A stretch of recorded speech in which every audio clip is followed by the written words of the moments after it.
ऐसा मत करो मेरी जान। बाबू हाँ का कहत रह? चल ना, आइल बा 1100 रुपया उठा लिया ही। तारा 1100 रुपया खातिर बाजार पे चली। चल मैं पहला से कुछ बा, चल चलबे तो लेके जइबे, लेके अइबे तो 20 रुपया दे दे चाय पान खातिर। बाबू चल, मैं 10-20 रुपया ना, हमरा 1000 रुपया चाहिए, हमरा काम बा। 1000 रुपये से हाँ अरे साला होती चुकी से होते चका पैसा देता खियाओ पियाओ हम कह दे हैं।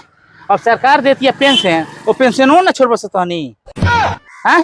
सरकार देती है हमरा के बुढ़ापा अवस्था में, हम कहीं कमाई जाता नहीं, कमाई लग बनी हम। अब हम ना जाए, ना देबो पैसा नु तो हम ना जाए, हम जाता नहीं। खत्म, बाय बाय, लड़का हो गया, गुड बाय बताओ बहुत है ये। चल पेंशन आइल बा उठा लिए हैं, तो में से मांगता ना सोने के होते होते हो गेल, लेकिन कमाई उमाई के साथ पेंशन है नहीं के कमाई जे पैसे घर परिवार चली हैं। ठीक बा चलता नहीं, छोटका के लगे ओकरे से कहता नहीं। हे रजुआ चल तो बाजार पर का करे, चल तन पैसा आइल बटे पेंशन खा लिया एक बार। पेंशन आई बा? हाँ कितना पा? 1100। चलो चलो पापा चलो, मोबाइल के हमारा रिचार्ज खत्म हो, उठा के उनमें से दे दिया 500। चलो चलो चलो। सरकार भेजती है हमरा के खर्चा पानी बुढ़ापा में हैं, ओकरा से कहनी तो ही 1000 मांगता ते 500 मांगता रे, तो तोहनी की पैसा दे हमरा उठावला से गोइला से फायदा का भरी हैं। तोहनी होते होते हो गइल, तोहनी के बुद्धि या दिमाग नहीं खे कि हम कमाई या धमाई आ घर के खर्चा मेंटेनेंस करी करे। तोहनी के कहिया लिखिया बुढ़ा जी बस तब तक ले हम ही किया है। अबे साले 500 रुपया दे दो, चिल्लात का बड़ा है इतना? 500 रुपया मांगत कहाँ से दे दो? जा ना दे तो हम ना जाम। जा चलो जा, छोड़ दो सब मत जा सर ना आई पैसा चालो ये बरस चालो किया हुआ था जब देखो तो पेंशन लेने को से छोड़ो। अब हम कमाए लग बनी, कमाए देता नहीं हम।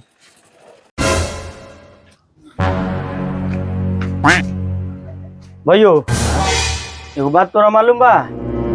हाँ पापा के खाता पे 1100 रुपया पेंशन के। और ये वो हमर से कहत लहन 1100 रुपया आइल बा, लेकिन जानते रे को बात, हाँ उनका खाता पे और पैसा बा पहले से। और बा? हाँ भाइयों एगो बात कही, हाँ एगो हमार दोस्त बा, हाँ पैसा उठाए वाला, ओकर लगे फिंगरप्रिंट मशीन बा, आ ओकरा के 100-200 रुपया दे दिए नु, कितनो पैसा उठा दी। तो सुन ना, हाँ। बुला ओकरा के। अच्छा। हम जाते नहीं, बुढ़ा केने सुतल बाटे, हम जाते नहीं देख केने सुतल बाटे। देखो देखो और अभी तो रुको, बुला के लिया। क्लाइमैक्स अभी बाकी है। चल चल चल चल सुतल बना, दुकान के लगे सुतल बना, शटर के आगे, ठीक बा? देख जी सुतल बना, देख है। और अभी तो रुको, क्लाइमैक्स अभी बाकी है। रुको जरा। ए आधार नंबर दो, आधार नंबर दो, बोल आधार नंबर बोल। चेक करो कितना माल बा। माल तो 5000 बा हो। 5000 बा? हाँ सब निकालो बुढ़वा के, सब निकालो। हो गइल ट्रांसफर। हाँ तो माल गिनो।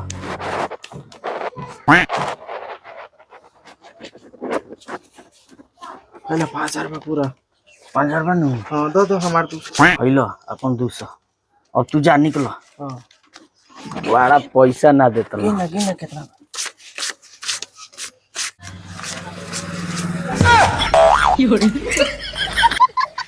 सारा सुतलो में तनी नहीं खस छोड़त रही हैं। हम सब देखत रही, सब जानत रही। हाँ चलो सर ठीक है भाई, हमरा के लेके जाके ना वहाँ उठोइला अस, यही जब उठ गई सुतले सुतले। हेलो